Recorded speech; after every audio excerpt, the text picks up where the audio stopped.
Bienvenidos a un nuevo ciclo de televisión educativa del Consejo de Educación Secundaria, un espacio que pretende hacer llegar a toda la población información sobre las diferentes actividades que se desarrollan en la educación secundaria pública.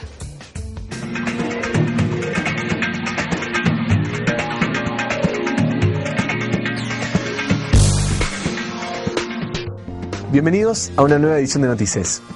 Queríamos empezar por comentarles en este programa que, aunque parezca mentira, todavía no existe un símbolo para los derechos humanos que sea reconocido mundialmente. Desde este espacio convocamos a los telespectadores a sumarse a la iniciativa Un Logotipo para los Derechos Humanos, que tiene por objetivo justamente crear un logo y que la opinión pública contribuya así a la expansión y vigencia de los derechos humanos a escala universal.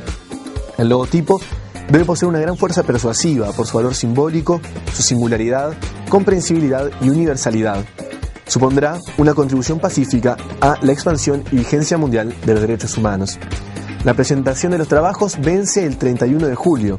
Desde el 27 de agosto al 17 de septiembre, el mundo votará por el mejor logotipo. Por más información puede entrar a la página web www.logoderechoshumanos.net.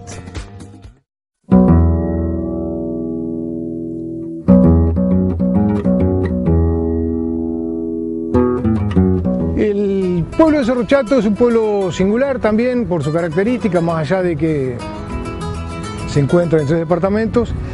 Es uno de los pocos pueblos de toda la Ruta 7 que no tiene fecha de fundación. Se conoce un proceso fundacional largo que arranca por 1845, cuando se instala acá por estas alturas, en campos de General Basilio Muñoz, un vasco, Nicolás Miranda. Es significativo explicar que el desarrollo de estos pueblos de la Cuchilla Grande se debe, y fundamentalmente el de Cerro Chato, a una cuestión que obedece a la circulación.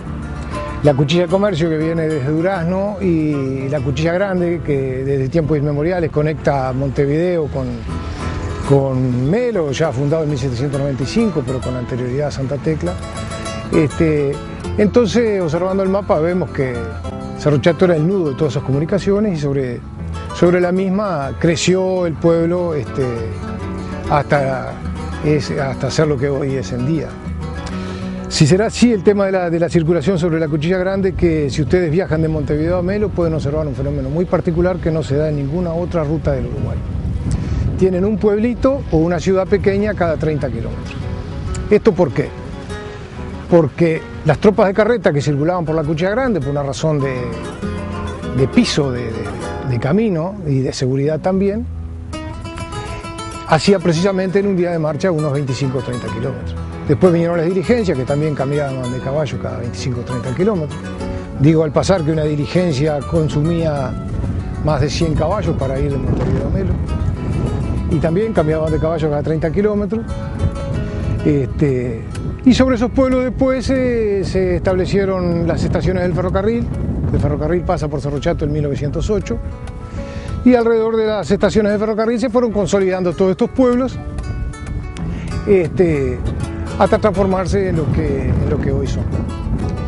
Sobre este punto en particular, quisiera decirle a todos los que están mirando que posiblemente este sitio debe ser el único en todo el Uruguay donde pueden hacer una caminata. Las principales actividades económicas de Cerro Chato son fundamentalmente las que derivan de la ganadería. Es un pueblo que tiene 3 locales de feria, aunque ahora funciona solamente uno, porque las cosas cambian, ¿no? Y ahora los remates de ganado que se hacen por pantalla han perjudicado un poco el desarrollo de ese modo de comercializar el ganado. Y últimamente ha aparecido el tema de la minería, que ha producido un impacto relativo, y eso se está sustanciando debido a que se carece de alguna información que logre aventar fundados temores de la gente de la región, porque todavía no se conoce con exactitud cuál será el impacto que en definitiva tendrá eso sobre la región, el ecosistema y un montón de cosas.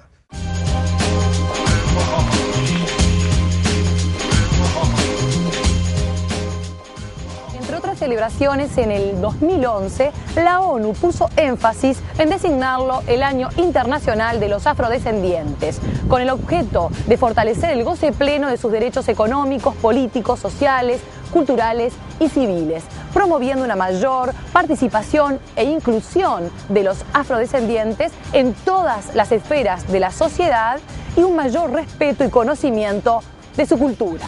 Somos aproximadamente 300.000 afro-uruguayos.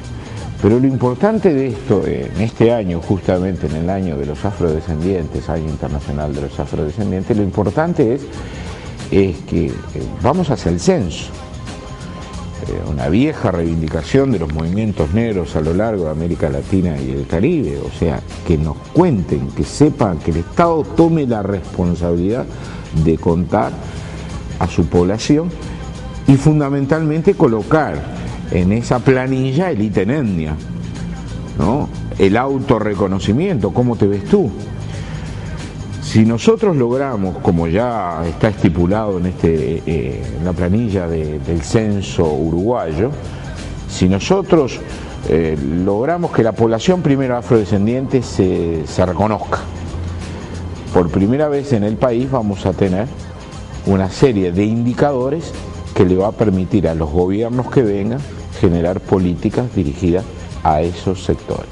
Por ahora lo que tenemos son los indicadores, los resultados que da el Instituto de Estadística y Censo, que somos el 9.1% de la población, o sea, casi 10%, unas 300.000 personas, donde los indicadores dan cifras muy impactantes para la sociedad uruguaya y muy problemáticas para el conjunto de los afro-uruguayos, ya que una de las cifras, no las tengo acá, pero una de las cifras, una familia tipo medio blanca gana 2 veces más que una familia tipo negra, ¿no?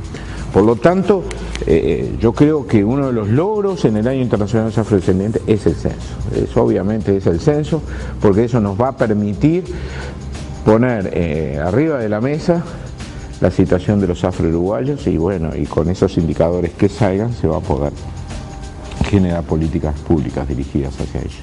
¿Aún hay señales de discriminación y racismo? Obviamente. En el último mes tuvimos 14 casos de los más disparatados, de los más variados. Tenemos que romper esa historia que en el Uruguay no es racismo. Pero además, nuestro racismo es un racismo que se expresa a través de lugares hasta insospechados.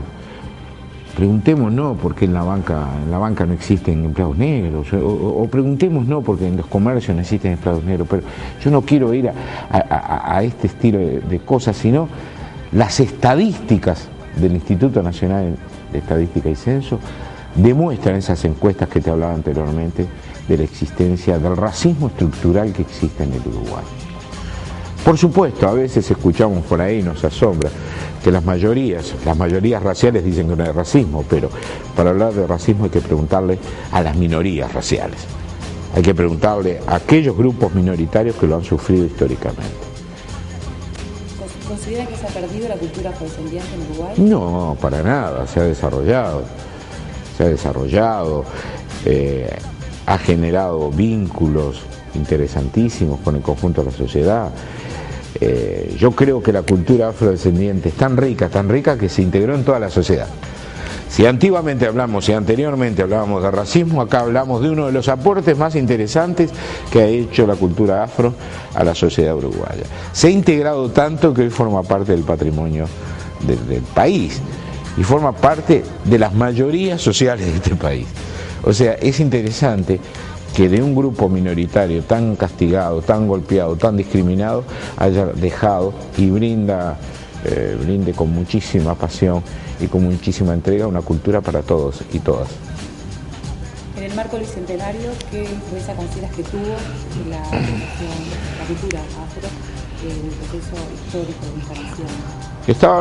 Estaba escuchando mientras venía para acá a Smoris, que le hicieron, a Jorge Smoris, que le hicieron una entrevista por el tema de la redota.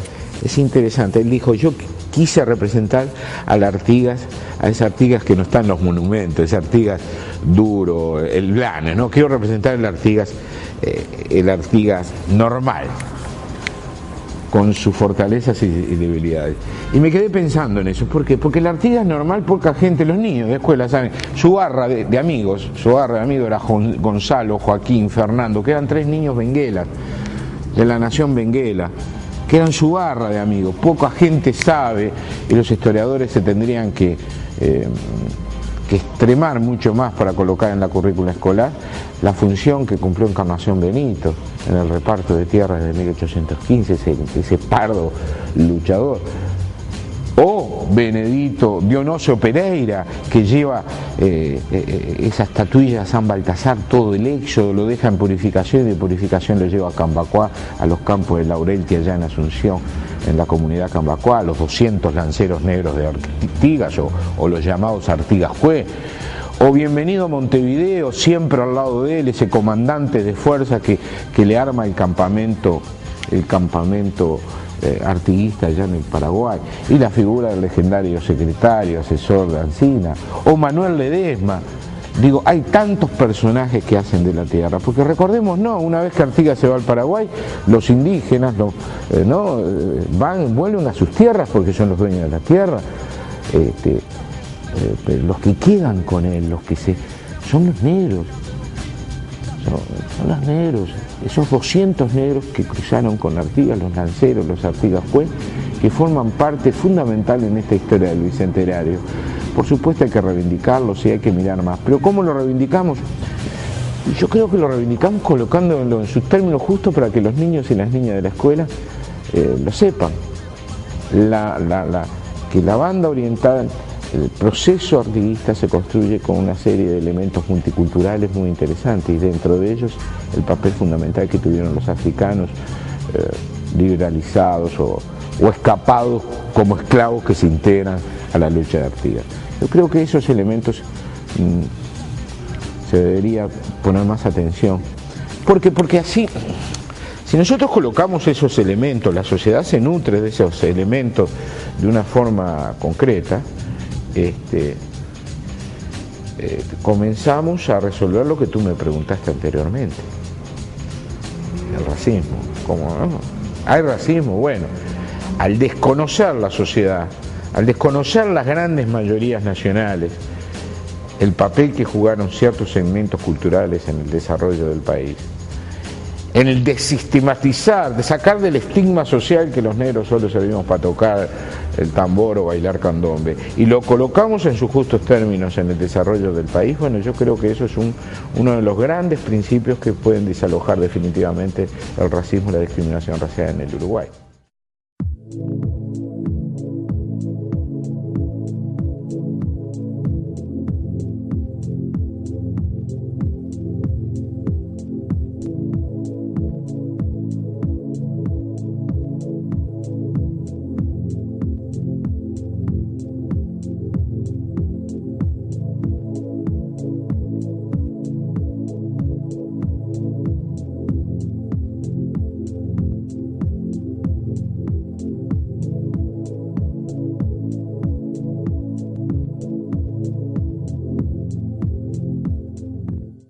Llegamos al cierre de esta edición, nos volvemos a encontrar la próxima semana. Y si usted quiere volver a ver este programa, lo puede hacer a través de la página del Consejo de Educación Secundaria, www.ces.edu.uy.